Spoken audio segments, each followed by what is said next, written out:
Je me retourne le BDR pendant que les Flamencuches reflets de France sont en train de chauffer dans le four. Donc tout ça, c'est le dossier LVMH, Squarcini. C'est le procès en ce moment. Moi, j'aurai 2 jours d'audience, mercredi et jeudi, sur mon volet. Je vais utiliser le bulletin comme un entraînement et vous comme des cobayes pour être bon devant le président du tribunal cette semaine. Voilà. Mais avant ça, la crise. Avec des guillemets à crise. Je mets toujours des guillemets à crise parce que tu sais, quand on dit la France est en crise, l'économie est en crise, c'est pas la crise pour tout le monde. Par exemple, quand je vais chez les Auchan la semaine dernière, à Valenciennes, qui me disent voilà, il va y avoir 13 personnes qui vont être licenciées, on a 25 ans, 30 ans d'ancienneté, on a fait de notre boulot du mieux qu'on pouvait, on a vendu des téléphones, on a vendu des télés, et là, partout dans le pays, ils décagent les commerciaux, les vendeurs de ces services-là. Il n'y aura pas de proposition de reclassement chez Boulanger, alors que ça appartient au groupe Auchan. Il n'y aura pas de proposition de reclassement chez Kiabi, Nord-Auto. Le groupe Mullier se portant très bien, il y a juste Auchan à l'intérieur qui n'est pas en super forme, mais on leur propose pas de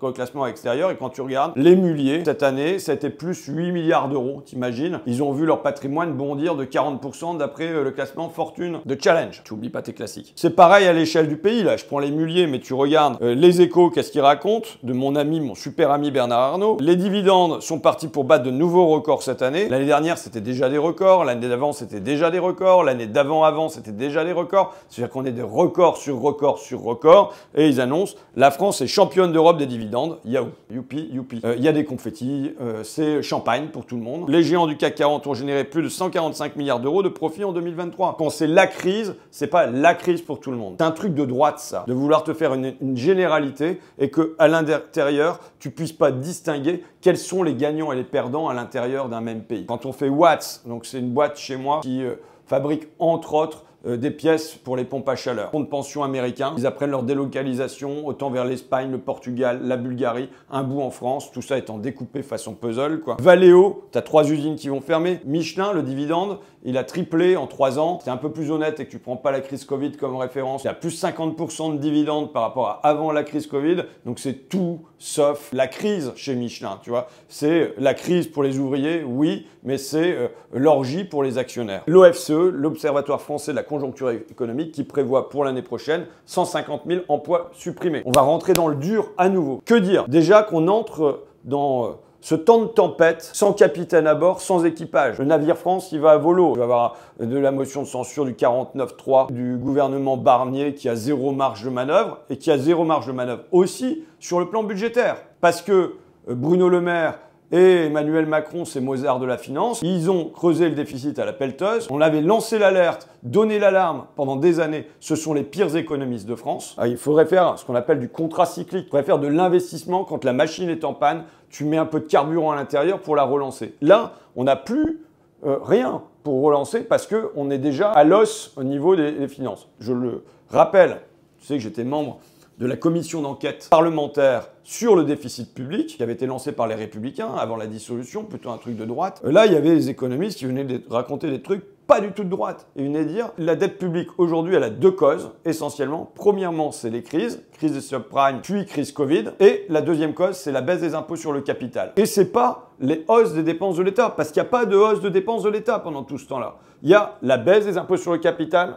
Et il y a, ce qui en a le plus augmenté, les aides publiques aux entreprises. Mais même les aides publiques de manière générale, j'ai envie de dire. Quand tu fais de la prime d'activité, c'est des salaires qui sont subventionnés. Les allègements Fillon, évidemment, c'est pareil. On a ça qui a bondi 270 milliards d'euros. C'est le premier budget de l'État maintenant, les aides aux entreprises. Conditionné. Il faudrait qu'il y ait des contreparties, mais il faudrait aussi cibler. Moi, j'y tiens. Le ciblage. Oui, il y a des secteurs de l'économie qui sont plus en compétition à l'international. C'est l'industrie notamment. Là, on peut cibler là-dessus. On peut cibler sur le PME plutôt que sur les multinationales. Tandis que là, c'est un espèce d'arrosage généralisé, type crédit d'impôt compétitivité emploi, qui a quand même été la plus gigantesque de ces mesures. Donc c'était Macron déjà, mais avec Hollande sous la présidence d'avant, 20 milliards d'euros par an, gigantesque. Les 3 premiers bénéficiaires, c'était Auchan, Casino, Carrefour. T'imagines 3 groupes de distribution qui ne sont pas en concurrence à l'international. On est sur le marché national. Donc on aurait très bien pu faire qu'il n'y ait pas d'aide pour aucun des trois. Ils auraient été à égalité avec les autres. Ça a été un jet d'argent public. C'est toujours, parce qu'on n'est pas revenu dessus, le CICE. On l'a au contraire entériné dans des baisses de cotisations qui sont même plus votées au Parlement, qui sont là dans la durée. Mais évidemment, pour l'industrie, j'ai parlé de la compétition. On a sauvé Metex, qui fabriquait la lysine, un acide aminé. C'était la dernière usine en Europe qui fabriquait ça. Pourquoi? Parce que les Chinois, qui avaient une énergie moins 30% moins chère parce qu'ils accèdent au pétrole et au gaz russe pas cher, dont nous on est privés, donc nous nos coûts ils ont augmenté, eux leurs coûts ils ont diminué, ils ont envahi le marché européen avec leur lysine. Donc on ne pouvait pas être compétitif. La lysine fabriquée en Picardie était 2 fois plus chère, même si elle est 5 fois moins polluante que la lysine fabriquée en Chine à partir de charbon notamment. Comment on a fait? On a mis de l'argent public pour compenser face au dumping chinois. Qu'est-ce qu'on a fait? On a jeté là des... Et je veux dire, je me suis bagarré pour qu'on le jette. Mais évidemment, ce que je demande, c'est autre chose. Je demande à l'Europe qu'elle mette en place des mesures de protection sur la lysine, mais sur plein d'autres trucs. Michelin, c'est du pneu asiatique. Je me souviens de cette phrase d'Agnès Pannier-Runacher au moment de la fermeture de Bridgestone, parce que nous, ici, dans la région, on a quand même eu Continental, Goodyear, Bridgestone et Agnès Pannier-Runacher qui dit « Nous devons faire face à une invasion de pneus asiatiques ». Et elle, tu vois, c'est les bras ballants. Qu'est-ce qu'il y a à faire? Du coup, elle dit c'est faire un bon plan social, faire des réclassements, faire de la formation professionnelle. Tu as l'impression de pouvoir jouer au bingo, tu sais. Et Barnier, c'est pareil. Tu joues au bingo, tu coches les cases. Il y a tous les bons mots dans l'ordre qu'on avait déjà il y a 20 ans maintenant, quand c'était la fermeture de Whirlpool, le lave-linge, quand c'était la fermeture de Goodyear, enfin, c'était les mêmes mots. Ils continuent comme avant. Et donc, quand elle dit c'est une invasion de pneus asiatiques, en fait, ce qu'elle fait, c'est qu'elle naturalise du politique. Elle fait comme si c'était un phénomène naturel, que c'était une épidémie, que c'était des sauterelles, et non pas comme si c'était le fruit de décisions politiques sur lesquelles on pourrait agir. Et évidemment, agir, ça veut dire mettre en place du protectionnisme sur les pneus. Même, ce qui est dingue, là j'ai lu, le pneu réchappé. Tu sais pas ce que ça veut dire le pneu réchappé, ça veut dire du pneu recyclé. Tu vois, on recycle les pneus, notamment sur les camions. Les pneus asiatiques sont tellement pas chers que ça tue les usines de pneus recyclés sur le continent européen, parce que le pneu recyclé, il y a de la main-d'œuvre dedans, et ça coûte plus cher que d'importer des pneus venus de Chine. Évidemment, face à ça, si on veut continuer à avoir des usines de pneus en Europe, plutôt que de les faire venir de l'autre bout du monde, il faut protéger. Quand on fait des choix de protectionnisme, plutôt que de libre-échange, ce n'est pas seulement des grandes puissances les unes face aux autres, c'est pas seulement l'Europe face à la Chine et face aux États-Unis, parce que Biden avait déjà pris des mesures protectionnistes, mais Trump va les approfondir. C'est pas seulement ça.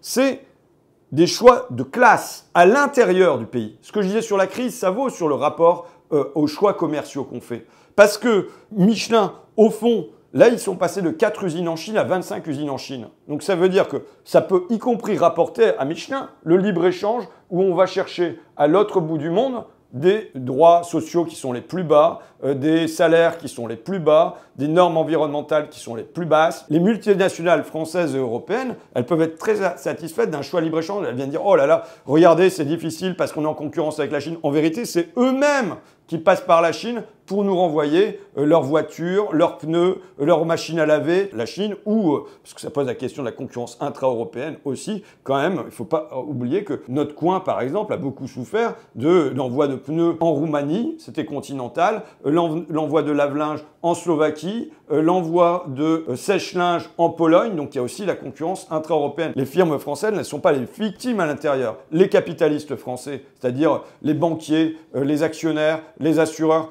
eux-mêmes, ils sont partisans du libre-échange. On parlait de la grande distribution. Évidemment, la grande distribution, elle est partisane du libre-échange. C'est elle qui a demandé davantage de libre-échange sur le textile pour pouvoir aller fabriquer son textile. D'abord, ça a été dans les pays du Maghreb. Ensuite, ça a été à Madagascar. Ensuite, ça a été en Chine et en Inde. Quand on a à faire des choix commerciaux de libre-échange ou de davantage de protection, ce ne sont pas seulement des compétitions à l'international, c'est aussi des rapports de classe à l'intérieur de la société. Et évidemment, là, depuis 40 ans, on y a des choix qui sont faits, qui favorisent la finance, qui favorisent les multinationales par rapport à des PME qui peuvent être plus ancrées dans leur territoire ou par rapport aux salariés. C'est Gary Becker, prix Nobel, c'est le prix de la Banque de Suède d'économie en 1993, qui dit, voilà, la protection de l'environnement et les droits des travail sont devenus trop élevés dans nos pays. Heureusement, on va avoir le libre-échange qui va faire reculer tout ça. Ben, il avait raison, et donc c'était un ultralibéral, tu vois. Et ben, il a raison. Depuis tout ce temps-là, grâce aux accords internationaux, eh ben, ça fait faire reculer à la fois, tu vois son intelligence à lui, il voit clair, parce qu'il lie environnement et droit du travail. Il voit bien que les deux sont liés et qui va permettre de faire reculer les deux. Se pose du coup en Europe une double question. Un, le protectionnisme. Oui, maintenant, il faut y aller vraiment. Olivier Luanzi, qui a rendu un rapport sur l'industrie, il dit qu'il faut identifier les 150 produits sur lesquels on a le plus de déficit commercial, parce qu'il faut dire, notre déficit commercial, rien que sur les produits manufacturés, c'est 50 milliards d'euros cette année. Et puis les mecs, ils continuent comme avant. Il faut identifier les 150 produits sur lesquels on a le plus de déficit commercial, et là-dessus, mettre des normes, mettre des protections douanières, mettre des quotas d'importation, mettre un certain nombre d'outils commerciaux en place pour réguler ça. Il ne s'agit pas de faire de l'autarcie, il s'agit de réguler les échanges. Et là, il y a un choix qui a opéré au niveau européen, il faut le faire vite. Parce que sinon, c'est ce que Mario Draghi dit, il dit c'est le suicide, c'est l'autodestruction de l'Europe. Donc c'est pas de l'autarcie, c'est pas un relèvement de 20% des droits de douane sur tous les produits, tout ça n'aurait pas de sens, mais c'est en revanche identifier, par exemple, les 150 produits, c'est mettre en place, comme le propose notamment Nicolas Meillan, une taxe charbon aux frontières, tu vois. Moi j'appelle ça la taxe charbon aux frontières et non pas la taxe carbone aux frontières. Tu identifies les 10 pays qui utilisent le plus de charbon dans leur économie et quand ça vient de là-bas, tu taxes à hauteur de leur pourcentage d'usage du charbon. Donc tu fais d'une pierre trois coups, pour ainsi dire. Parce que tu taxes aux frontières, donc ça te fait des ressources budgétaires. Tu remets en ligne la transition écologique, puisqu'il y a un impératif, s'ils veulent continuer à exporter vers l'Europe, de faire baisser leur part de charbon à l'intérieur. Et troisièmement, tu protèges l'industrie européenne. Donc je pense que c'est ce genre de mesures qu'il s'agit maintenant de pousser en accéléré. C'est le premier débat qui doit avoir lieu. Le deuxième débat, il faut qu'il y ait un investissement public européen. Si jamais la France est à la peine, si jamais il y a d'autres pays qui sont à la peine pour faire du contrat cyclique, comme j'ai dit, eh bien, il faut que l'Europe, elle permette qu'il y ait de l'investissement. Parce que ce qui est plus dingue dans ce qu'a fait Bruno Le Maire et Emmanuel Macron ces dernières années, c'est que non seulement ils ont creusé la caisse, mais même pas en faisant de l'investissement. C'est là que c'est dingue. Dans 2-3 bricoles, mais pour l'essentiel, c'était juste des aides tous azimuts aux entreprises. Sur tout ça, il faut agir parce que l'inaction, parce que l'impuissance, ça va se traduire par de la résignation, ça va se traduire par le pire dans les urnes aussi. Parce que ce qu'on vient de raconter, qui en fait est le scénario qui se déroule depuis 40 ans, c'est ça qui est pour l'essentiel, un moteur de vote de Rassemblement national dans un coin comme le mien. Si je veux donner dans tout ça un motif d'espoir, je veux dire que aujourd'hui, c'est beaucoup moins orthodoxe. On avait des élites qui étaient hyper orthodoxes sur le libre-échange, la mondialisation heureuse. Et nous, on souffrait parce qu'on venait tenir un autre discours et on était des ploucs. On comptait pour rien. Et même, tu vois, au niveau du traité constitutionnel européen, je rappelle, 55% des Français qui ont voté non, 80% des ouvriers, 71% des employés, 67% des chômeurs. Et tous ces gens-là ont compté pour rien. Ils ont continué comme avant. Maintenant, la question, c'est pour qui on prend des décisions. Aux États-Unis, on disait ce qui est bon pour General Motors est bon pour l'économie. Est-ce que nous, on doit dire ce qui est bon pour LVMH est bon pour l'économie? Parce qu'évidemment, Bernard Arnault, première fortune de ce pays, et il va venir plaider qu'il faut qu'il puisse exporter des sacs et du cognac aux États-Unis comme en Chine. Donc, il va vouloir le moins de protection possible et le maximum de libre-échange.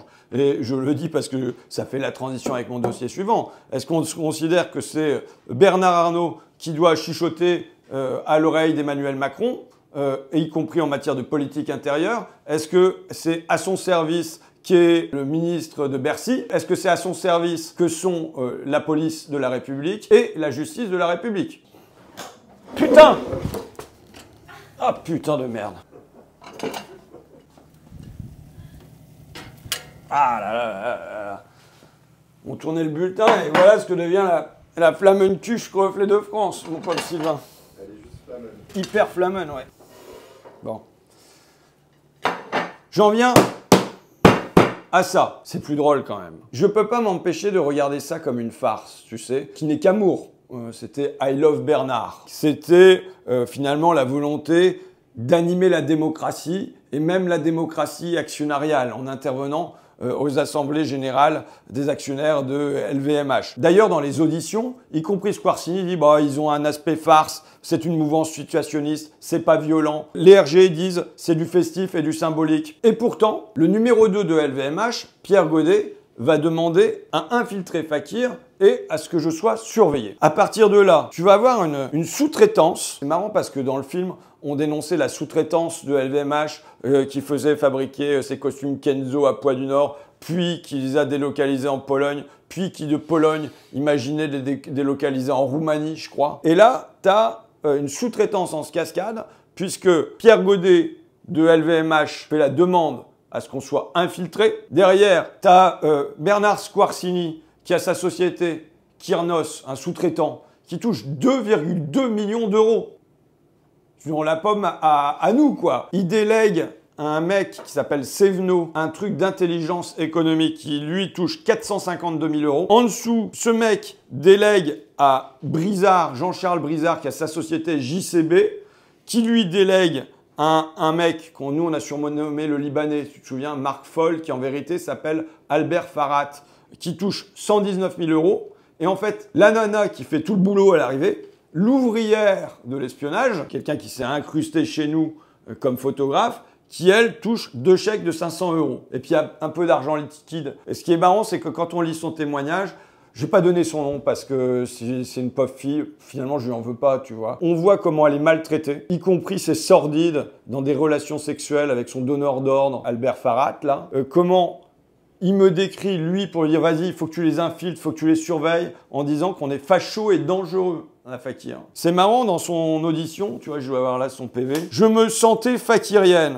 Alors on lui demande quand. Elle dit dès le premier jour. J'étais étonné du nombre de CRS mobilisés pour ce petit groupe, tandis qu'il ne s'agissait que de proposer une assiette de moules frites à un grand patron. C'était bon enfant. Tu te souviens, je suis allé à l'Assemblée Générale en disant, bah, comme Bernard Arnault n'est pas venu pour manger des moules et des frites avec nous, la frite étant quand même le symbole du partage, eh ben, on va aller lui apporter notre moule frite. Elle dit c'était bon enfant, un joyeux bordel, du théâtre en flash mob dans le monde des actionnaires. J'ai trouvé cela terriblement intelligent et troublé par la force policière mise en place devant seulement 20 personnes. Et dans son audition, ce qui est encore plus stupéfiant, c'est qu'elle dit qu'elle a peur. Mais ce dont elle a peur, c'est pas de Fakir qu'elle était en train d'infiltrer, pas des fachos et dangereux Fakirs, tu vois. Mais ce dont elle a peur, c'est de Albert Farhat, c'est de Squarcini, où elle dit qu'elle trouvait qu'il y avait un fonctionnement mafieux, qu'elle les redoutait, qu'elle les craignait. Et c'est pour ça qu'elle a continué à œuvrer à l'infiltration de Fakir. C'est marrant parce qu'ils revendiquent tous d'avoir infiltré quelqu'un, on a infiltré 2 personnes, et quand ils se retrouvent devant le juge, ils disent non, non, non, c'était pas de l'infiltration, on s'est pas bien compris, c'est pas de ça exactement qu'il s'agissait. Il y a des trucs où la disproportion est juste comique. Moi, je peux pas empêcher de voir le côté comique. Je te dirais le côté tragique après tout ça. À un moment, ils font installer un bouton anti-panique à l'accueil de LVMH en disant qu'on a procéder à, comment ils appellent ça, c'est pas une incursion, mais enfin une entrée par la force, quoi. Bernard, on a eu un problème, les mecs de Fakir sont rentrés. Où? Au bureau. Ils sont rentrés dans le bureau ici? Oui, en bas. À Montagne? Oui. Ok. Et combien? Donc, toute une petite bande, enfin c'était pas beaucoup, mais ils avaient des t-shirts I Love Bernard. En fait, on avait à l'époque donc des mugs I Love Bernard. Je vais en avoir un ici, s'il n'est pas au lave-vaisselle. Ah non, il est là, tu vois. Hop, celui qui est cassé. Tu vois, à l'époque, on avait des mugs I Love Bernard. On avait, je sais pas si tu te souviens, même des tongs I Love Bernard. On avait des assiettes I Love Bernard. Et on avait bien sûr le t-shirt I Love Bernard. Et on avait toute cette collection-là. Et on était allé à l'entrée de LVMH en disant, voilà, on est des étudiants en graphisme. On a mis en place un concept. On voudrait offrir nos objets à Bernard Arnault. Le mec à l'accueil, le vigile, un peu surpris. Du bon, bah écoutez, normalement j'ai pas le droit, mais vous m'avez l'air sympa et tout ça, je vous laisse rentrer. Donc j'étais avec Olivier et Laure des Multins de Pangée. Bon, ils font couper la caméra, donc malheureusement on n'a pas les images. Je m'avance vers l'accueil, et là, qui je vois à ce moment-là? Et bien entendu, monsieur Arnault ne descend jamais, et là il est en bas. Oh putain, bon, ok. Bernard Arnault, mon héros, tu vois. Non mais monsieur, il a eu peur, en plus il était avec David de Rothschild. Oh putain. Puis avec David de Rothschild, après il va aller le raconter, quoi, que c'est commencé. Le vigile me dit... si tu bouges, je te tue. Mais moi, si tu veux, emporté par l'amour, je ne résiste pas. Je me précipite vers l'accueil. Je tends mon mug I Love Bernard. C'est un dessin animé vraiment parce qu'en même temps, je suis ceinturé par le vigile qui me fait faire une espèce de marche arrière. Tu vois la scène au ralenti là? Et là, en même temps, Bernard Arnault capte mon mug, regarde mon mug, avec marqué I love Bernard dessus, et je suis ramené dehors, et là, le vigile me dit, si je te retrouve, toi et ta famille, je vous tue.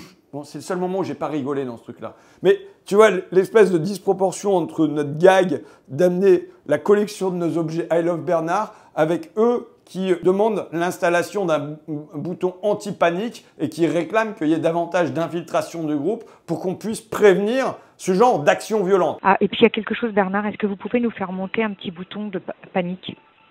Vous savez, Un petit bouton truc. de panique. Enfin, vous savez, ou anti-panique, j'en sais rien, moi. Si Ouais, j'appelle un petit bouton d'alarme. Ouais. Ok, Ok, merci. merci. Partout ensuite, ils disent action violente, action violente, action violente, action violente. Jamais je n'ai fait preuve de la moindre violence, sinon verbale. Verbale, je peux crier fort, tu vois. Quand on allait dans les AG d'actionnaires, c'était en tant que petit actionnaire pour éclairer les autres petits actionnaires en faisant juste l'usage de notre parole et de la parole des salariés qu'on amenait. C'est tout ce qu'on a fait. Mais c'est traduit pour toi partout dans action violente. Je pense qu'il y a un côté où ils y croient pas trop eux-mêmes, mais juste, il faut qu'ils vendent des services à LVMH. Et pour vendre des services à LVMH, il faut leur dire que, putain, ce groupe, il est quand même dangereux. Alors que Squarcini, il demande une note sur Tarnac, tu vois. Bon, moi, je n'ai jamais rencontré les mecs de Tarnac. Peut-être qu'on pourra avoir une discussion, mais c'est pas le sujet, tu vois. Mais ils cherchent à nous associer au Black Bloc, à tout ça. Alors que, comme c'est marqué à plein d'autres endroits, on était juste des joyeux lurons. Il y a des moments qui étaient moins drôles dans tout ça. Un jour où je vais jouer à la pétanque là, je rentre chez moi. Au moment où je franchis le seuil de ma porte, je reçois un appel. Ça va, t'as gagné ou t'as perdu la pétanque? Et tu vois, si tu te retournes et tu dis, où est-ce qu'il est le mec qui m'a filé jusqu'ici? Quand tu as des gosses, tu vois, tu dis, waouh, tu t'interroges un petit peu. Et pourtant, j'ai continué à trouver tout ça. Enfin, même, tu vois, le juge d'instruction n'a pas réussi encore à démêler le vrai du faux. Parce qu'on avait des tas de personnages. Moi, je m'amusais entre Ruffin, Jérémy qui dénonçait Ruffin. On avait repéré quand même une top à l'intérieur. La deuxième, la photographe, on ne l'avait pas repérée. Mais ce qui fait qu'on les intoxiquait. Donc, il y a des documents qui sont présentés comme étant des vrais, alors que c'est des trucs qu'on a juste balancés pour la top qu'on voulait intoxiquer. Il y avait tous des films sur les espions du temps de la guerre froide. J'adorais quand il y avait sur le pont là à Berlin où il y avait des échanges d'espions. Il y avait une ambiance comme ça, mais juste c'était dans nos cuisines, tu vois. Jane Bond chez les ch'tis. Donc c'était quand même vraiment marrant. Pourquoi je prends au sérieux quand même cette histoire-là? Il y a qu'avec le recul, je me dis, bon, les moyens qui ont été déployés par LVMH, par Squarcini, pour introduire des tops à la rédaction, c'est un truc de dingue quand même. Il y a ensuite que ça s'est éclairé par d'autres affaires. Quand tu vois ce qui est arrivé à Tristan Valex, qui travaille toujours complément d'enquête pour France 2, qui était aux côtés de Benoît Duquesne, on leur a mis la pression. On leur a même fabriqué des fausses affaires, comme quoi ils auraient acheté les témoignages, ce qui était absolument faux, mais pour leur mettre la pression par la police, pour leur mettre la pression par la justice, pour mettre la pression aussi sur des affaires privées, en allant chercher des maîtresses. J'avais de la chance, moi, c'est que j'avais pas de hiérarchie. Donc on ne pouvait pas venir faire pression sur moi d'en haut. J'avais pas de publicité. On ne pouvait pas me couper mes ressources alors que LVMH, c'est le premier budget publicitaire du pays. Et j'avais pas de femme. Et c'est une chance parce que si j'avais eu des histoires de fesses, eh ben, ils auraient utilisé ça pour me mettre la pression. Et donc en fait, quand je regarde ce qui arrivait à des journalistes de l'AFP, à des journalistes de France 2, c'est la même histoire, mais en mode tragique. Ou en mode où il y a déjà LVMH possède directement un paquet de journaux, les Échos, Paris Match maintenant, le Parisien, ils sont le premier annonceur du pays et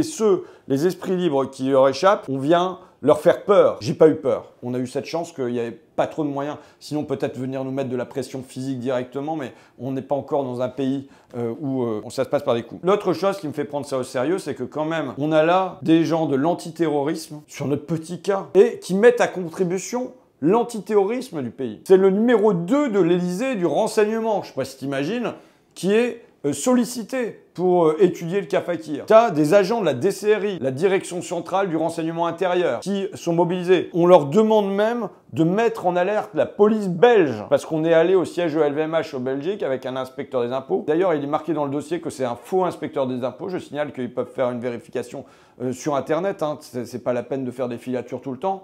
Marco Van S est un véritable inspecteur des impôts belge qui a véritablement enquêté sur Bernard Arnault en Belgique. Tous ces gens des services de renseignement, de la police, on va chez Dior, il y avait 8 quarts de police alors qu'il y avait 2 personnes de chez nous. Franchement, je suis convaincu que les services de renseignement, les services antiterroristes, les services de police de notre pays ont beaucoup mieux à faire que d'être mobilisés autour de Fakir et de ma personne. Il y a des violences conjugales dans notre pays, il y a matière à enquête. Le banditisme, c'est une chose sérieuse. Et évidemment, le terrorisme est une chose sérieuse. Et donc, comment ça se fait que parce qu'on est Bernard Arnault, on arrive à faire que des pans entiers de la police soient mis au service de son intérêt très particulier. Je ne reviens pas sur la justice qui a été mise à son service puisqu'il a été exfiltré du dossier en payant un chèque de 10 millions d'euros et non pas en ayant LVMH aujourd'hui sur le banc des accusés. Mais on a quand même réussi à faire que Bernard Arnault vienne à ce procès et il sera là le jeudi 29 novembre à 9h30 du matin. On aura Bernard Arnault qui sera là pour répondre aux questions des magistrats et aux questions de nos avocats. Je termine là-dessus, mais l'audition de Bernard Arnault, c'est un vrai sketch, quoi. Il est au courant de rien, le mec. Quand on lui dit là, la DGSI était sur le dossier, il me dit « Je ne m'intéresse pas à ces questions ». Pierre Godet avait une très grande latitude. Il était vice-président du groupe avec des pouvoirs équivalents au mien. C'est vachement pratique parce que Pierre Godet, il est mort. On lui met tout sur la casquette, là, ce pauvre Pierre Godet. On lui dit « L'activité de Bernard Squarcini s'effectuait principalement depuis les locaux qui étaient mis à sa disposition ». Il avait son bureau au siège de LVMH et il avait une adresse de messagerie qui était b.squarcini@lvmh.fr. Et là, Bernard Arnault, je n'en sais rien. Ah, ça, c'est sur le maître chanteur, parce qu'un chauffeur de Bernard Arnault, qu'il faisait chanter sur une de ses maîtresses. Il y a un agent de la DCRI qui dit qu'il a participé à une mission de surveillance, et là, il dit « Je n'ai aucun souvenir de cela, je n'ai aucune connaissance de ces menaces ». Le mec, il y a un maître chanteur sur lui pour une affaire très personnelle, et il dit « Je n'étais pas au courant de ça non plus ». Pourriez-vous apporter des précisions sur cette action de déstabilisation révélée par M. Squarcini ? Je n'étais pas informé de cela, je n'en ai aucun souvenir. Dans les procès de drogue, c'est pareil, tu vois. Sur Hermès, je n'en sais rien.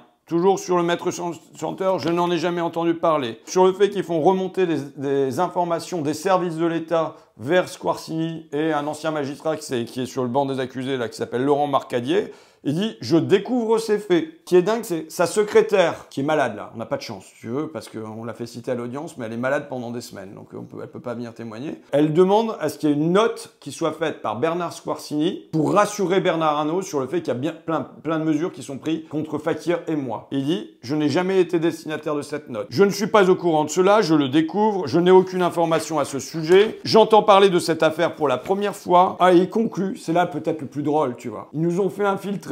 Ils ont eu des informations par les services de l'État et plus par 2 tops mises dans Fakir. Et il conclut en disant « Nous sommes très attentifs à l'éthique. Nous avons d'ailleurs une charte. » Ah Bernard, qu'est-ce qu'il est drôle. Ça m'étonne pas qu'on ait réussi un bon film comique avec lui quand même. Bon bah voilà, on aura l'occasion de le rencontrer pour la première fois, jeudi 29 au tribunal de Paris, à 9h30 du matin. Bon, c'est toujours un combat, tu vois, de faire que la première fortune d'un pays, ou bien en général l'oligarchie, on lui remette les pieds sur terre, qu'elle estime pas qu'elle peut tout faire avec la police, qu'elle peut tout faire avec la justice, qu'elle peut tout faire avec la presse. Mais c'est un combat qu'on peut quand même mener dans la joie. Et on a éprouvé de la joie tout au long de ces années avec Bernard. Et je pense qu'on va continuer à éprouver de la joie, j'espère, cette semaine et la semaine prochaine devant le tribunal de Paris. Un combat dans la joie. Voilà.